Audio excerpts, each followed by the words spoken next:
लीजिए सुनिए। सूर्यकांत त्रिपाठी निराला की लिखी कहानी देवी, मेरी यानी समीर गोस्वामी की आवाज में। 12 साल तक मकड़े की तरह शब्दों का जाल बुनता हुआ मैं मक्खियां मारता रहा। मुझे ये ख्याल था कि मैं साहित्य की रक्षा के लिए चक्रव्यूह तैयार कर रहा हूं। इससे उसका निवेश भी सुंदर होगा और उसकी शक्ति का संचालन भी ठीक ठीक। पर लोगों को अपने फंस जाने का डर होता था, इसलिए इसका फल उल्टा हुआ। जब मैं उन्हें साहित्य के स्वर्ग ले चलने की बातें कहता था, तब वे अपने मरने की बातें सोचते थे। ये भ्रम था, इसलिए मेरी कद्र नहीं हुई। मुझे बराबर पेट के लाले रहे, पर फाके मस्ती में भी मैं परियों के ख्वाब देखता रहा। इस तरह अपनी तरफ से मैं जितना लोगों को ऊंचा उठाने की कोशिश करता गया, लोग उतना मुझे उतारने पर तुले रहे। और चूंकि मैं साहित्य को नरक से स्वर्ग बना रहा था, इसलिए मेरी दुनिया भी मुझसे दूर होती गई। अब मौत से जैसी दूसरी दुनिया में जाकर मैं उसे लाश की तरह देखता हूं। दूबर होत नहीं कबहूं पकवान के विप्र, मसान के कुकर की सार्थकता मैंने दूसरे मित्रों में देखी, जिनकी निगाह दूसरों की दुनिया की लाश पर थी। पहले वे फटीचर थे, पर अब अमीर बन गए हैं। 2 मंजिला मकान खड़ा कर लिया है, मोटर पर सैर करते हैं। मुझे देखते हैं जैसे मेरा उनका नौकर मालिक का रिश्ता हो। नक्की स्वरों में कहते हैं, हाँ अच्छा आदमी है, जरा सनकी है। फिर बड़े गहरे बैठकर मित्र के साथ हंसते हैं। वे उतनी दूर बढ़ गए हैं, मैं जिस रास्ते पर था उसी पर खड़ा हूं, जिसके लिए मेरी इतनी बदनामी हुई। दुनिया से मेरा नाम उठ जाने को हुआ। जो कुछ था चला गया। उस कविता को जीते जी मुझे भी छोड़ देना चाहिए। जिसे लोग खुराफात समझते हैं, उसे न लिखना हो तो लोगों की समझ की सच्ची समझ होगी।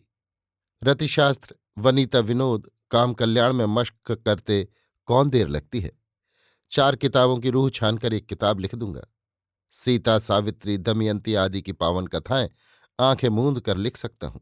तब बीवी के हाथ सीता और सावित्री आदि देकर बगल में 84 आसन दबाने वाले दिल से नाराज न होंगे। उनकी इस भारतीय संस्कृति को बिगाड़ने की कोशिश करके ही बिगड़ा हूं। अब जरूर संभलूंगा। राम श्याम जो थे, पुजने पुजाने वाले, सब बड़े आदमी थे। बगैर बड़प्पन की तारीफ कैसी। बिना राजा हुए राजऋषि होने की गुंजाइश नहीं। न ब्राह्मण हुए बगैर ब्रह्मऋषि होने की है। वैश्य ऋषि या शूद्र ऋषि कोई था, इतिहास नहीं, शास्त्रों में भी प्रमाण नहीं, अर्थात नहीं हो सकता। बात यह है कि बड़प्पन चाहिए। बड़ा राज्य, बड़ा ऐश्वर्य, बड़े पोथे, तोप तलवार, गोले बारूद, बंदूक किर्च, रेल तार, जंगी जहाज टारपेडो, माइन सबमेरीन गैस, पलटन पुलिस, अट्टालिका उपवन आदि आदि सब बड़े बड़े। इतने कि वहां तक आंख नहीं फैलती, इसलिए कि छोटे समझें वे कितने छोटे हैं। चंद्र, सूर्य, वरुण, कुबेर, यम, जयंत, इंद्र, ब्रह्मा, विष्णु, महेश तक बाकायदा बाहिसाब ईश्वर के यहां भी छोटे से बड़े तक मेल मिला हुआ है। होटल के बरामदे में एक आराम कुर्सी पर पैर फैलाकर लेटा हुआ इस तरह के विचारों से मैं अपनी किस्मत ठोक रहा था। चूंकि ये तैयारी के बाद का भाषण न था, इसलिए इसके भाव में बेभाव की बहुत पड़ी होंगी। आप लोग संभाल लीजिएगा। बड़े होने के ख्याल से ही मेरी नसें तन गईं और नाम मात्र के अद्भुत प्रभाव से मैं उठकर रीढ़ सीधी कर बैठ गया। सड़क की तरफ बड़े गर्व से देखा, जैसे कुछ कसर रहने पर भी बहुत कुछ बड़ा आदमी बन गया हूं। मेरी नजर एक स्त्री पर पड़ी। वो रास्ते के किनारे बैठी हुई थी, एक फटी धोती पहने हुए, बाल कटे हुए, ताज्जुब की निगाह से आने जाने वालों को देख रही थी। तमाम चेहरे पर स्याही फिरी थी। भीतर से एक बड़ी तेज भावना निकल रही थी, जिसमें साफ लिखा था, ये क्या है। उम्र 25 साल से कम, दोनों स्तन खुले हुए, प्रकृति की मारों से लड़ती हुई, मुरझाकर, मुमकिन है किसी को 25 साल से कुछ ज्यादा जचे। पास एक लड़का 1.5 साल का खेलता हुआ, संसार की स्त्रियों की एक भी भावना नहीं। उसे देखते ही मेरे बड़प्पन वाले भाव उसी में समा गए और फिर वही छुटपन सवार हो गया। मैं उसी की चिंता करने लगा। ये कौन है, हिंदू या मुसलमान? इसके एक बच्चा भी है, पर इन दोनों का भविष्य क्या होगा? बच्चे की शिक्षा परवरिश क्या इसी तरह रास्ते पर होगी? ये क्या सोचती होगी, ईश्वर, संसार, धर्म और मनुष्यता के संबंध में?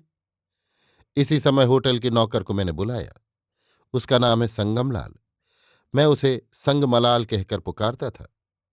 आने पर मैंने उससे उस स्त्री की बाबत पूछा। संगमलाल मुझे देखकर मुस्कुराया। बोला, वो तो पागल है और गूंगी भी है बाबू। आप लोगों की थालियों से बची रोटियां दे दी जाती हैं। कहकर हंसता हुआ बात को अनावश्यक जानकर अपने काम पर चला गया। मेरी बड़प्पन वाली भावना को इस स्त्री के भाव ने पूरा पूरा परास्त कर दिया। मैं बड़ा हो भी जाऊं, मगर इस स्त्री के लिए कोई उम्मीद नहीं। इसकी किस्मत पलट नहीं सकती। ज्योतिष का सुख दुख चक्र इसके जीवन में अचल हो गया है। सहते सहते अब दुख का अस्तित्व इसके पास न होगा। पेड़ की छां या किसी खाली बरामदे में दोपहर की लू में ऐसे ही एकटक कभी कभी आकाश को बैठी हुई देख लेती होगी। मुमकिन इसके बच्चे की हंसी उस समय से ठंडक पहुंचाती हो।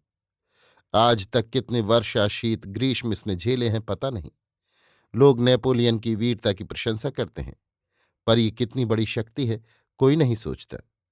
सब इसे पगली कहते हैं, पर इसके इस परिवर्तन के क्या वही लोग कारण नहीं? किसे क्या देकर, किससे क्या लेकर लोग बनते बिगड़ते हैं, ये सूक्ष्म बातें कौन समझा सकता है? ये पगली भी क्या अपने बच्चे की तरह रास्ते पर पली है?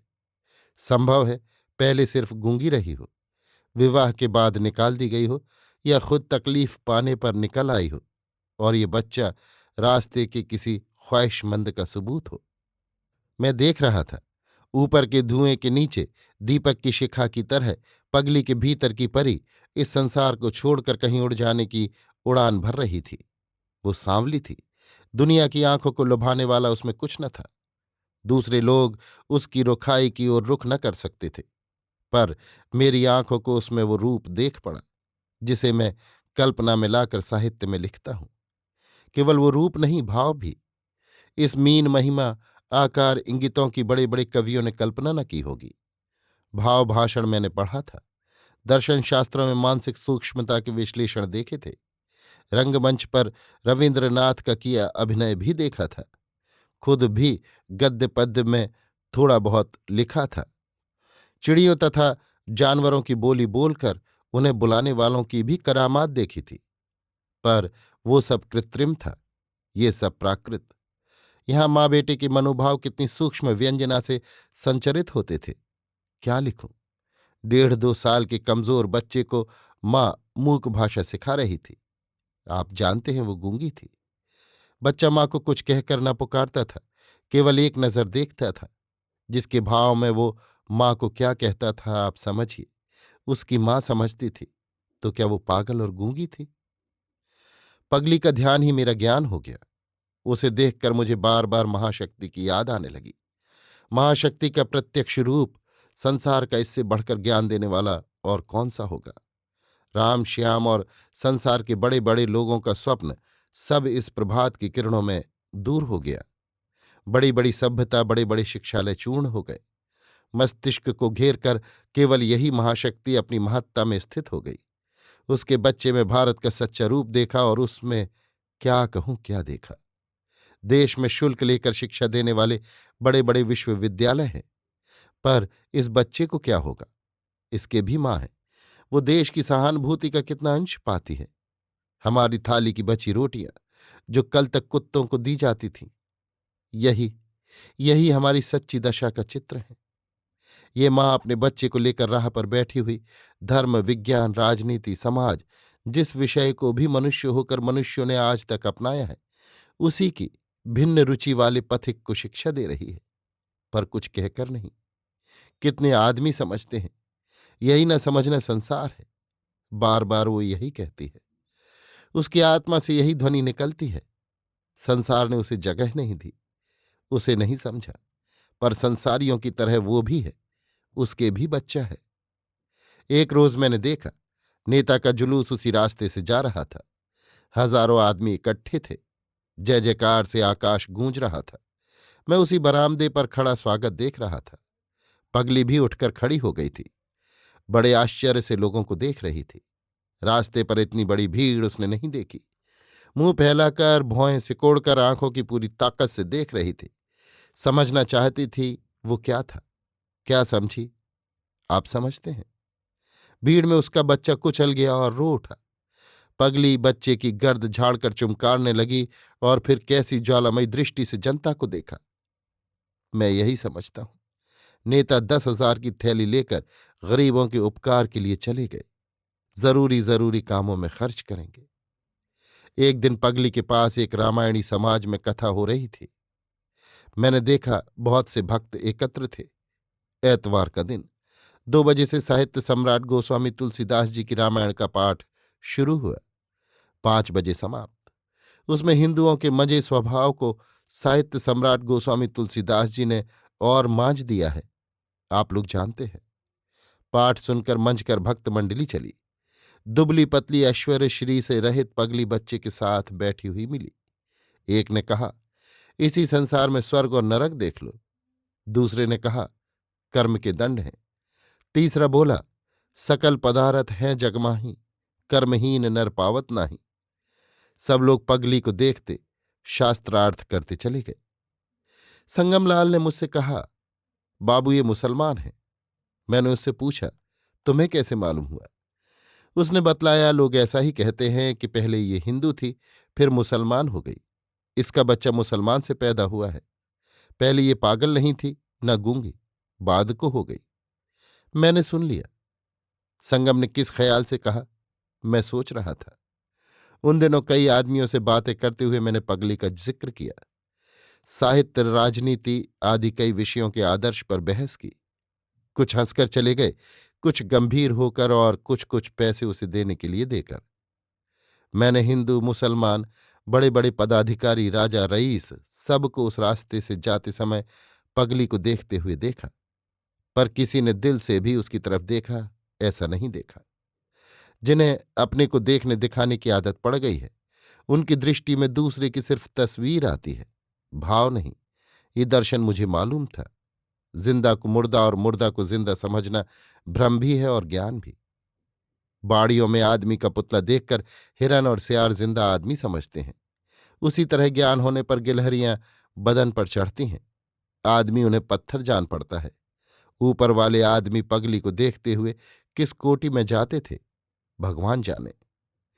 एक दिन शहर में पलटन का प्रदर्शन हो रहा था। पगली फुटपाथ पर बैठी थी। मैं उसी बरामदे पर नंगे बदन खड़ा सिपाहियों को देख रहा था। मेरी तरफ देख देख कर कितने सिपाही मुस्कुराए। मेरे बालों के बाद मुंह की तरफ देखकर लोग मिस फैशन कहते हैं। थिएटर, सिनेमा में ये संबोधन दशाधिक बार एक ही रोज सुनने को मिला है। रास्ते पर भी छेड़खानी होती है। मैं कुछ बोलता नहीं, क्योंकि सबसे अच्छा जवाब है बालों को कटा देना। पर ऐसा करूं तो मुझे दूसरों की समझ की खुराक न मिले। मैं सोचता हूं, आवाज कसने वालों पर एक हाथ रखूं तो छठी का दूध याद आ जाए। ये वे नहीं देखते। मैं समझ गया, सिपाही भी मिस फैशन से खुश होकर हंस रहे हैं। लत तो है। मेरे ग्रीक कट 5 फुट 11.5 इंच लंबे, जरूरत से ज्यादा चौड़े और चढ़े मोढ़ों के कसरती बदन को देखकर किसी को आतंक नहीं हुआ। इसका एक निश्चय कर मैं पगली की तरफ देखने लगा। पगली बैठी थी। सिपाही मिलिट्री ढंग से लेफ्ट राइट दुरुस्त दर्प से जितना ही पृथ्वी को दहलाते हुए चल रहे थे, पगली उतना ही उन्हें देख देख कर हंस रही थी। गोरे गंभीर हो जाते थे। मैंने सोचा, मेरा बदला इसने चुका लिया। पगली ने खुशी में अपने बच्चे को भी शरीक करने की कोशिश की। माँ अच्छी चीज, अच्छी तालीम बच्चे को देती ही है। पगली पास बैठे बच्चे की ओर देखकर चुटकी बजाकर सिपाहियों की तरफ उंगली से हवा को कौंच कौंच कर दिखा रही थी और हंसती हुई जैसे कह रही थी, खुश तो हो, कैसा अच्छा दृश्य है। कई महीने हो चुके। आदान प्रदान से पगली की मेरी गहरी जान पहचान हो गई। पगली मुझे अपना शरीर रक्षक समझने लगी। उसे लड़के बहुत तंग करते थे। मैं वहां होता था तो विचित्र ढंग से मुंह बनाकर मुझसे सहानुभूति की कामना करती हुई, अपार करुणा से देखती हुई लड़कों की तरफ इशारा करती थी। मुझे देखकर लड़के भाग जाते थे। इस तरह मेरी उसकी घनिष्ठता बढ़ गई। वो मुझे अपना परम हितकारी मानने लगी। मैं खुद भी पैसे देता था और मित्रों से भी दिला देता था। पगली ये सब समझती थी। एक दिन मुझे मालूम हुआ उसके पैसे बदमाश रात को छीन ले जाते हैं। ये मनुष्यों का विश्वव्यापी धर्म सोचकर मैं चुप हो गया। चुरा जाने पर पगली भूल जाती थी, छिन जाने पर कम प्रकाश में किसी को न पहचान कर रो लेती थी। एक दिन मेरे एक मित्र ने पगली से मजाक किया। किसी ने उन्हें बतलाया था कि इसके पास बड़ा माल है, मिट्टी में गाड़ गाड़ कर इसने बड़े पैसे इकट्ठे किए हैं। मेरे मित्र पगली के पास गए और मुस्कुराते हुए ब्याज वाली बात समझाकर 2 रुपए उधार मांगे। उनकी बात सुनकर पगली जी खोलकर हंसी, फिर कमर से 3 पैसे निकालकर निसंकोच देने लगी। गर्मी की तेज लू और बरसात की तीव्र धार पगली और उसके बच्चे के ऊपर से पार हो गई। लोग, जो समर्थ कहलाते हैं, केवल देखते रहे। पास एक खाली मकान के बरामदे में पानी बरसने पर वो आश्रय लेती थी। जब तक वो उठकर बिस्तरा उठाकर जाए जाए तब तक उसका बिस्तरा भीग जाता था। वो भी नहा जाती थी, फिर उसी गीले में पड़ी रहती। उसका स्वास्थ्य धीरे धीरे टूटने लगा। उसे तपस्या करने की आदत थी, काम करने की नहीं। उसके हाथ पैर बैठे बैठे जकड़ गए थे। पानी पीने के लिए रास्ते के उस पार जाना पड़ता था। पानी की कल उसी तरफ थी। इस पार से उस पार तक इतना रास्ता पार करते उसे आधे घंटे से ज्यादा लग जाता था। एक फरलांग पर कोई इक्का या तांगा आता होता तो पगली खड़ी हुई उसके निकल जाने की प्रतीक्षा करती रहती। उसकी मुद्राएं देखकर कोई मनुष्य समझ जाता कि उस इक्के या तांगे से दब जाने का उसे डर हो रहा है। साधारण आदमी तब तक 4 बार रास्ता पार करता, एक एक का निकल जाता, फिर दूसरा आता हुआ देख पड़ता। पगली अपनी जगह जमी हुई चलने के लिए 2 एक दफे झूम कर रह जाती। उसकी मुख मुद्रा ऐसी विरक्ति सूचित करती थी।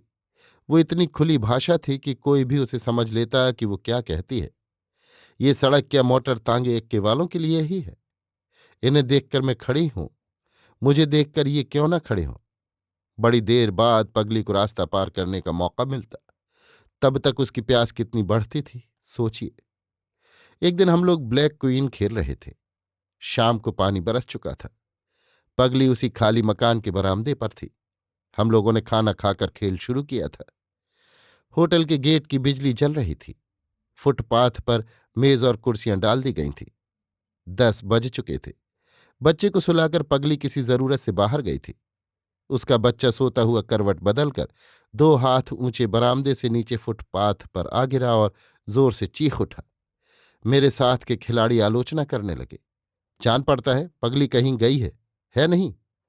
होटल के एक अमीर दिल बॉर्डर ने संगम से कहा, देख रे, पगली कहीं हो तो बुला तो दे। इनकी बातचीत में वो भाव था जिसके चाबुक ने मुझे उठने को विवश कर दिया। मैंने उस बच्चे को दौड़कर उठा लिया। मेरे एक मित्र ने कहा, अरे ये गंदा रहता है। मैं गोद में लेकर उसे हिलाने लगा। उतनी चोट खाया हुआ बच्चा चुप हो गया, क्योंकि इतना आराम उसे कभी नहीं मिला। उसकी माँ इस तरह बच्चे को सुख के झूले में झुलाना नहीं जानती। जानती भी हो तो उसमें शक्ति नहीं। बच्चे को आंखों के प्यार से गोद का सुख ज्यादा प्यारा है। इसे इस तरह की मारें बहुत मिली होंगी, पर इस तरह का सुख एक बार भी न मिला होगा। इसलिए वो चोट की पीड़ा भूल गया और सुख की गोद में पल के मूंद कर बात की बात में सो गया। मैंने उसे फिर उसकी जगह पर सावधानी से सुला दिया। अब धीरे धीरे जाड़ा पड़ने लगा था। मेरे मित्र श्रीयुत नैथाणी ने कहा, एक रोज पगली का बच्चा गिर गया था, आपने गोद में उठा लिया था। दीवान साहब तब जग रहे थे, मुझे भी देखने को जगा दिया। मैं चुप रहा। मन में कहा, यह कोई बड़ी बात तो थी नहीं। बुद्ध एक बकरे के लिए जान दे रहे थे। जब हमें बड़ी बड़ी बातें पैदा होंगी तब हम इन बातों की छुटाई समझेंगे। आज तो तरीका उल्टा है। जिसकी पूजा होनी चाहिए वो नहीं पूजता, जो कुछ पूजता है वही अधिक पूजने लगता है। जाड़ा जोरों का पड़ने लगा। एक रोज रात 12 बजे के करीब रास्ते से पिल्ले की सी कूं कूं सुन पड़ी। मैं एक कहानी समाप्त करके सोने का उपक्रम कर रहा था। होटल में और सब लोग सो चुके थे। मैं नीचे रास्ते के सामने वाले कमरे में रहता था। होटल का दरवाजा बंद हो चुका था, पर मैं अपना दरवाजा खोलकर बाहर गया। देखता हूं एक पाया हुआ मामूली काला कंबल ओढ़े बच्चे को लिए पगली फुटपाथ पर पड़ी है। जब उसे दुनिया का अपने अस्तित्व का ज्ञान होता है तब हाड़ तक छिद जाने वाले जाड़े से कांपकर वो ऐसे करुण स्वर से रोती है। जमीन पर एक फटी पुरानी ओस से भीगी कथरी बिछी, ऊपर पतला कंबल। ईश्वर ने मुझे केवल देखने के लिए पैदा किया है। मेरे पास जो ओढ़ना है वो मेरे लिए भी ऐसा नहीं कि खुली जगह सो सकूं। पुराने कपड़े होटल के नौकर मांग लेते हैं। मथुरा मेरा कुर्ता, जो उसके अचकन की तरह होता है, बाहें काट कर रात को पहनकर सोता है। संगम मेरी धोती से अपनी धोती साँट कर ओढ़ता है। महाराज ने राखी बांध कर कंबल मांगा था, अभी तक मैं नहीं दे सका। मैं सोचने लगा, ये कंबल पगली को किसने दिया होगा।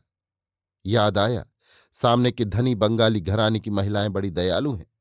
कभी कभी पगली को धोती और उसके लड़के को अंग्रेजी फ्रॉक पहना देती थीं।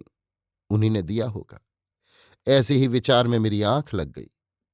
होटल के मालिक से नाराज होकर गुट्ट बांध कर एक रोज 12-13 बॉर्डर निकल गए। सब विद्यार्थी थे, मुझे मानते थे। कुछ कैनिंग कॉलेज के थे, कुछ क्रिश्चियन कॉलेज के। मुझसे उनके प्रमुख 2 लॉ क्लास के विद्यार्थियों ने आकर कहा, जनाब, ऐसा तो हो नहीं सकता कि हम उस महीने का खर्च यहां देकर वहां पेशगी फिर 1 महीने का खर्च दें। धीरे धीरे प्रोपराइटर को रुपए दे देंगे। हमारे पास घर से खर्च तो 1 ही महीने का आता है। अब वहां जाकर लिखेंगे, खर्च आएगा तब देंगे। होटल तोड़ने के लिए कई बार हम लोगों से मैनेजर कह चुके हैं। बीच में तोड़ दिया तो हम कहीं के ना हुए। इम्तहान सिर पर है, हमने पहले से अपना इंतजाम कर लिया। मुझे ख्याल आया, अब पगली की रोटियां भी गईं। वो अब चल भी नहीं सकती कि दूसरी जगह से मांग लाए। विद्यार्थी मन में ये सोचते हुए गए, अब मालूम हो रहा है कि जैसा सड़ा खाना खिलाया है, दामों के लिए वैसे ही सड़क पर चक्कर खिलवाएंगे। उनके जाने से होटल सूना हो गया। निश्चय हुआ कि इस महीने के बाद बंद कर दिया जाएगा। संगम मेरे पास उस जाड़े में मेरी दी हुई एक बनियानी पहने हुए, मुट्ठियां दोनों बगलों में दबाए, संसार का एक्स बना हुआ सुबह सुबह आकर बोला, बाबूजी, मेरी 2 महीने की तनख्वाह बाकी है। आप 10 रुपया काटकर मैनेजर साहब को बिल चुकाइएगा। मैंने उसे धैर्य दिया। 10 रुपये की कल्पना से गलकर हंसता हुआ बड़े मित्र भाव से संगम मुझे देखने लगा। मैंने देखा, हंसते वक्त उसका मुंह नवयुवतियों की आंखों को मात कर कानों तक फैल गया है। 2-3 दिन बाद एक मकान किराए पर लेकर मैनेजर को अपनी बेयरर चेक दस्तखत करके देने से पहले मैंने कहा, आपको चेक दिलवाने के लिए गंगा पुस्तक माला जाता हूं। चेक में 10 रुपये कम होंगे।